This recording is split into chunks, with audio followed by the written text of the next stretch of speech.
जय गुरुदेव, जय माता जी, जय गायत्री माता। गुरुदेव की सूक्ष्म उपस्थिति में गुरु गीता में वर्णित है, चेतना के रहस्यों को जानकर होता है सद्गुरु। गुरु गीता अध्यात्म विद्या का परम दुर्लभ शास्त्र है। इस परम शास्त्र के प्रवक्ता भगवान शिव का कथन है कि अध्यात्म साधना में परम अनिवार्य तत्व है गुरु भक्ति का जागरण। साधक में यदि गुरु भक्ति का विकास हो जाए तो अध्यात्म साधना सहज ही विकसित एवं फलित होने लगती है। साधक की निर्मल एवं निष्कपट भावनाएं उसमें परिष्कृत चिंतन को जन्म देती हैं। चिंतन का परिष्कार होने से उनके कर्मों में उदारता आती है। तत्व कथा यही कहती है कि यदि भावनाएं अच्छी हों तो ज्ञान एवं कर्म भी संवर जाते हैं।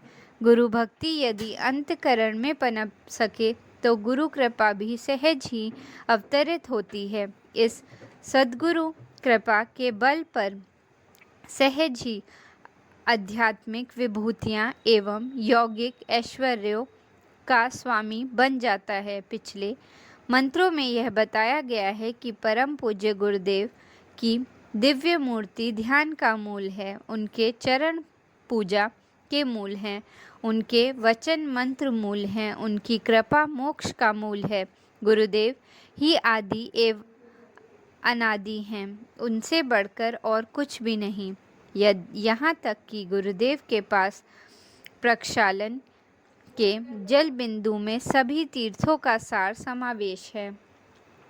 भगवान शिव स्वयं कहते हैं कि मेरे रूठने पर तो सद्गुरु अपने शिष्यों का त्राण करने में सक्षम हैं, परंतु यदि वही रूठ जाए तो फिर कहीं भी त्रिलोकी में रक्षा नहीं हो सकती।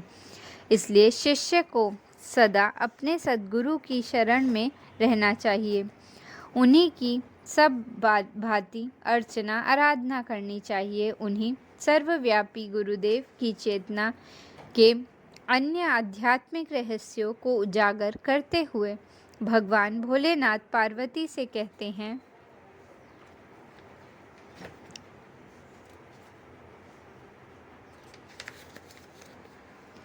गुरुदेव की भक्ति से ज्ञान विज्ञान सहित सब कुछ अपने आप मिल जाता है। उन सद्गुरु से श्रेष्ठ और कुछ भी नहीं है, इसलिए उन्हीं के बताए मार्ग का ध्यान करना चाहिए। ऋतुओं में इन्हीं की पराचेतना को नेति नेति कहकर निरूपित किया गया है, इसलिए मन और वाणी से इन्हीं सद्गुरु की आराधना नित्य करते रहना चाहिए। ब्रह्म विष्णु और सदाशिव गुरु कृपा के प्रभाव से ही समर्थ हुए हैं, इसलिए गुरु सेवा को ही अपना कर्तव्य मानना चाहिए। हालांकि गुरु सेवा की ठीक ठीक विधि कोई भी नहीं जानता, फिर भले ही वह देव किन्नर गंधर्व पितृ यक्ष चरण एवं यथा श्रेष्ठ मुनि ही क्यों न हो। तप और विद्या को सब कुछ समझने वाले अहंकारी जन इस सांसारिक चक्र के बारे में भटकते रहते हैं, जैसे कि घट यंत्र के चक्र में घट घूमता रहता है। गुरुदेव की पराचेतना में सब कुछ है, उन्हीं में सभी लौकिक और अलौकिक शक्तियाँ समाहित हैं। इसी सत्य को भगवान सदाशिव ने आदि माता पार्वती से कहा है। सद्गुरु अगम एवं अगोचर हैं, वे साकार होते हुए भी निराकार हैं, देहधारी होते हुए भी देहातीत हैं।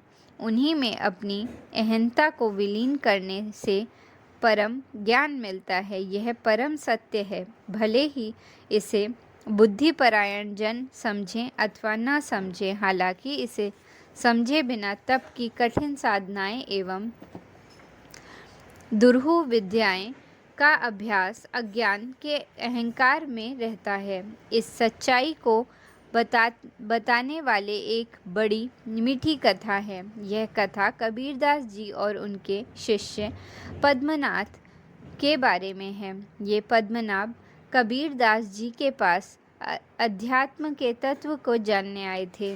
उनकी सच्ची जिज्ञासा को देखकर कबीर ने उन्हें शिष्य के रूप में अपना लिया। पर पद्मनाभ का मन उनके पास नहीं लगता था। उनकी मानसिकता के ढांचे में कबीर फिट नहीं बैठते थे। सो वह एक दिन फ़कीर शेख तकी के पास चले गए। ये शेख तकी सुप्रसिद्ध विद्वान थे। उनका बड़ा रुतबा था, यहाँ तक कि हिंदुस्तान के बादशाह सिकंदर लोधी भी उनके यहाँ हाजिरी बजाने आता था। इतना बड़ा पद किताबों और किताबी ज्ञान के अंबार में पद्मनाभ ने खो दिया। जब उन्होंने शेख तकी से साधना करने की इच्छा जताई तो उन्होंने उत्तर में एक मोटी सी किताब उन्हें थमा दी। इस किताब को पढ़कर पद्मनाभ अपनी साधना करने लगे। जैसा जैसा किताब में लिखा था वह वैसा ही करते। उसी तरह से प्राणायाम, उसी तरह से मुद्राएं, उसी तरह से सारा कुछ क्रियाएं करते थे। यह सब करते हुए उन्हें कई साल बीत गए, यहाँ तक कि उन्हें कबीर बाबा की सुधि भी न रही। तभी एक दिन उनकी योग साधना में एक व्यक्ति रेख हुआ और उनकी काया निश्चेष्ट हो गई। कुछ इस तरह उनके साथ घटा जैसे कि वे मर गए हों। सभी ने उन्हें मृत मान लिया। फ़कीर शेख तकी उन्हें मरा हुआ मानकर गंगा में बहाने लगे। तभी अचानक कबीरदास जी उधर से गुजरे। लोगों ने उन्हें सारा वाक्य बताया। सारी बातें जानकर वह मुस्कुराए और पास खड़े लोगों से उन्होंने कहा कि पद्मनाभ का मृत शरीर मेरे पास रख दो, पर इससे होगा क्या? शेख तकी ने प्रतिवाद करते हुए कहा, यह तो मर गया है। कबीरदास जी ने कहा, नहीं, यह मृत नहीं है। इस बेचारे के ने प्राणवायु को ऊपर तो चढ़ा लिया पर उतार नहीं सका।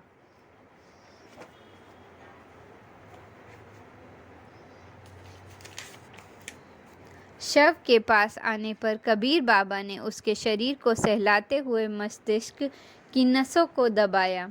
उसकी प्राणवायु को ब्रह्मरंध्र से उतार कंठ में ले आए। उससे उनकी कुंडलिनी क्रिया शुद्ध हो गई। अब वह अंगड़ाई लेकर उठ गया। चारों ओर देखते हुए उसने पूछा, मैं यहाँ कैसे आ गया? कबीरदास जी ने धीरे से उनके मस्तिष्क को सहलाया। इस जादू भरे स्पर्श में पता नहीं क्या था कि उसे जीवन सत्य का बोध हो गया। अब तो वह उनके पांव पकड़कर रोने लगा और बोला, बाबा, मैंने आपका बड़ा अपमान किया, पर आपने मुझे उबार लिया। उसकी इन बातों पर कबीर बोले, बेटा, कोई गुरु अपने शिष्य से ना तो कभी अपमानित होता है और ना ही उसका त्याग करता है। बस उसे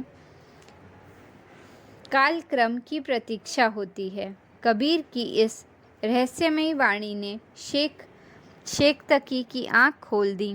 उन्हें ज्ञात हुआ कि किताबों को पढ़ने वाला गुरु नहीं होता। गुरु तो वह है जो चेतना के रहस्यों को जानता है और उसमें अपने शिष्य को उतारने की क्षमता रखता है। जय गुरुदेव।